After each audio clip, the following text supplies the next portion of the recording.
I feel like Maserati is struggling a little bit right now. They don't really have, I mean, they're beautiful looking cars, but I think the Gran Turismo, first of all, is way overpriced. I have not seen a single Gran Turismo in real life, except for the one I reviewed when it first came out. And now we have a new updated MC20, and it looks pretty much the same as the MC20. This is called the McPura or McPura. I'm not entirely sure how to pronounce it, but it looks pretty good. I am going to make a redesign of this because even though it is a refresh of the MC20, it still has the same problems that I had with the MC20, specifically in side view.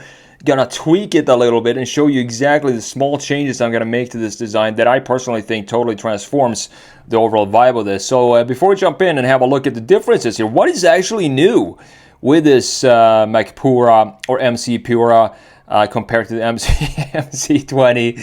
Let's have a look at this article from Car Scoops. Maserati's new supercar looks familiar until you catch what they changed. The new McPura takes inspiration from the potent GT2 Stradale. Powering the McPura is the MC20, same engine and powertrain, 3-liter twin-turbo V6, 621 horsepower. Even though it is a V6, it's very raw, this vehicle. I reviewed this one as well in person a while back, and it feels raw when you're driving this. I did enjoy driving it. The wheel design for this, though, the MC20 and also this new one, not a fan of these type of wheels, so I'm going to switch those out later on.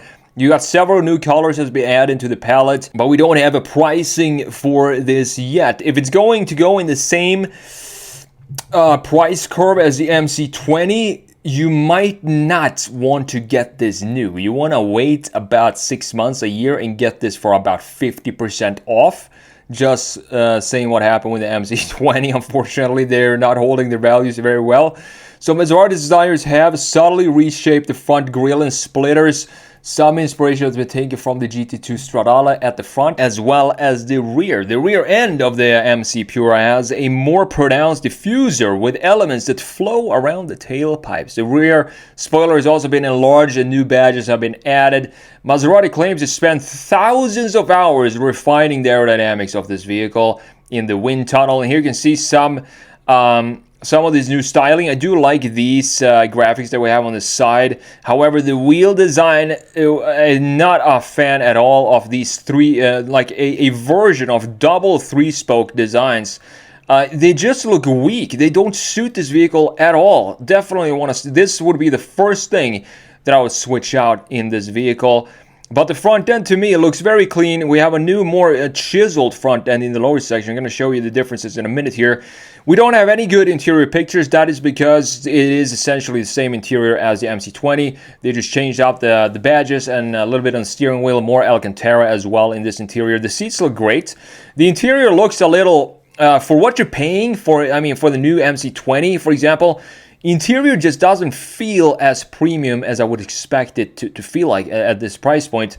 But as I said, the overall proportions of this, I think it's still a beautiful looking vehicle. Now, as we talked about, special attention has been given to the interior with a bespoke steering wheel inspired by the GT2 Racing and complete with a flat top, which if you want to, you can option this to include shift lights and carbon fiber steering wheel. Something you want, I guess, if you're getting this car, spending this much money. That is probably an option that I would go for myself. So it's the same V6 Nettuno engine, 3-liter, 621 horsepower, 531 pound-feet of torque. Doesn't sound like a lot, but as I said, when you're driving this, it's a raw experience, and it feels like more than 621 horsepower. You got an 8-speed dual-clutch automatic. Both the coupe and the convertible can hit 0 to 16 under 3 seconds, 2.9 seconds, not bad. Coupe tops out at 202 miles per hour, 325 kilometers per hour. The soft top or the drop top, the convertible, is a little bit slower. Slower. 199 miles per hour is not slow. Still 320 kilometers per hour. So more pictures here. I do like this new color. The color is fantastic. However, again, the wheel design and some static features in the side view that we just need to change. And this is a Maserati. It's supposed to be. You can't have this, static and parallel lines in the side view. It's not going to work for me, so I need to switch that up. We're going to do that here. Let's just do it right now. Let's jump into Photoshop here. have a look at, first of all, the front end. What is new with the McPura compared to the MC20? You can see the MC20 up top. We do have a different style for the lower section right here. I do like the styling of this, even though it feels maybe some parts of this are a little bit too static. For example, this line right here feels pretty harsh to me for a Maserati, but I do like how it dips down here and creates this body line. And I want to see it maybe wrap all the way around the grille to the lower section and then go up something like this. Would maybe make more sense. I'm not sure. I'm gonna have to make a redesign of that to check that out. I do like the headlight design because this is a typical exotic positioning of the headlight, meaning that it sits inside and stretches up onto the front fender like this, looking beautiful. And we have the Maserati logo big in the front end, of course. Now looking at the new one, we do have a new front bumper. So this section, you can see the cut line right here. This lower section is completely brand new because now we don't have this fin that sticks down like this into MC20. Instead, it's just a big chamfer, and this is an extremely sharp corner for me for a Maserati, and I need to smooth this out. This is one of the redesigns I'm going to make just to have a bit of some more organic vibe, to create a radius there. That's all I want to change in the front. And the headlights, everything is pretty much exactly the same as the MC20. It looks just as good as the MC20. I'm not sure which one I prefer of these two, to be honest. I think maybe the old MC20 has more of an organic feel because we do have this fin sticking down there, but I'm not entirely sure. I think this chamfer here, this big chamfer that we have going on right here, that smooths into the side, actually looks pretty good, to be honest. Now looking at side view, this is where, when the MC20 first came out, I had some problems with this design. Couple of things here. First of all, we do have two vertical lines in the side view, and having vertical key lines in a side view of a Maserati, to me, is just a no-go, because that creates a harsh stop for the overall movement of the line flowing in the side view. We have this vertical line right here in the greenhouse, and we have this line right here as well. So two vertical lines, and on top of that we have two parallel lines in the lower section, this line and this line, for the key graphics in the lower section, creating a very static feel for this. And this is not something that I feel is in line with the I mean, it's a Maserati, as I said. It's supposed to be fluid and exotic, organic. We need to have a lot of emotion in this design, which we do have in the rest of the bodywork, I would say. And also the greenhouse, the roofline looks like a 458, very, very beautiful. I also like that it sticks out very subtly in the rear end right there. But this is something I changed with the MC20 when it first came out, and that is exactly what I'm going to do with the new McPura here as well. So what I'm going to change in this design is, you see this static graphic feature in the lower section. If we draw a center portion right here, you can see that it looks almost identical on each side, and it doesn't have a pull to either the rear or the front.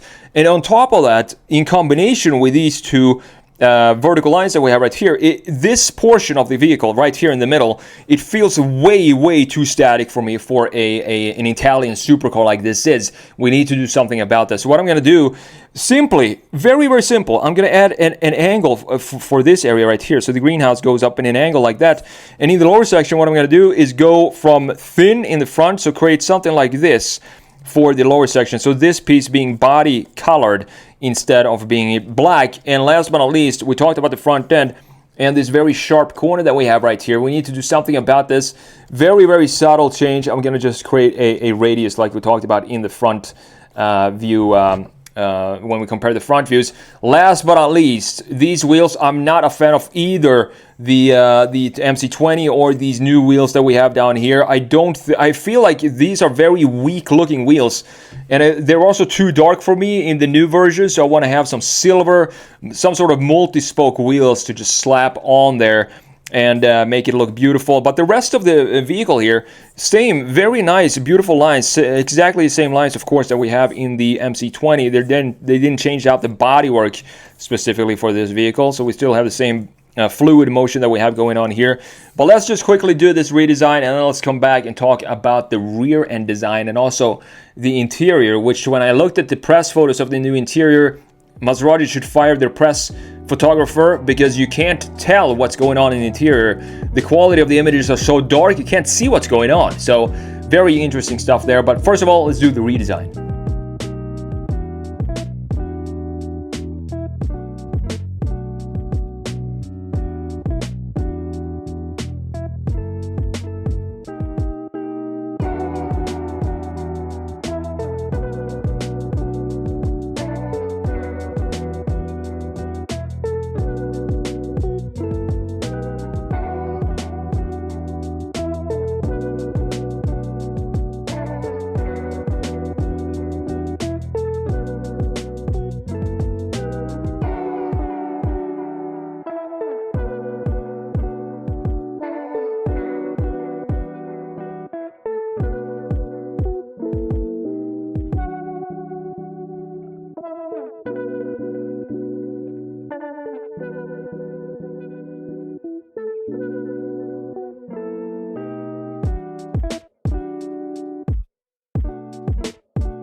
So here you can see the before and after. Very, very subtle changes, but I mean, to me specifically, this change down here, it just transforms this design to a much more exotic looking feel, and also the greenhouse line up top, and last but not least, of course, the wheel design. You need to have proper wheels on this, and these changes to me just makes this feel more like a Maserati and more organic, dynamic. Now we have a movement forward with these lines that we changed up, at least in my opinion. I don't know what you think about that. Now looking at the rear end, we do have very similar designs here. They said they spent thousands of hours redesigning this, and the redesign, as you can see, happens in the diffuser. I think that is the only change that we have for this vehicle. You can see this line right here, the exhaust tips.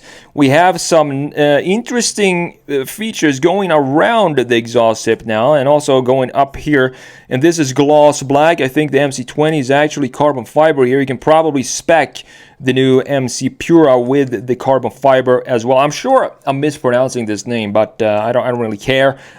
We have the same dual exhaust pipes right here. The diffuser lower section looks to be exactly the same as well. So subtle changes for this design, which is not a bad thing, because as I said, overall I do like this design. I think it doesn't get the attention it deserves, but at the same time there are a couple of lines here, like we talked about in the side view, that I just don't feel like is suited for a not a McLaren, a Maserati, of course. And that's the reason why I wanted to change it. I kind of want to change the taillights here as well, because you see this, the top LED stretches all the way to the end here, but then this lower part just stops for some reason in that area. That does not make sense to me one bit.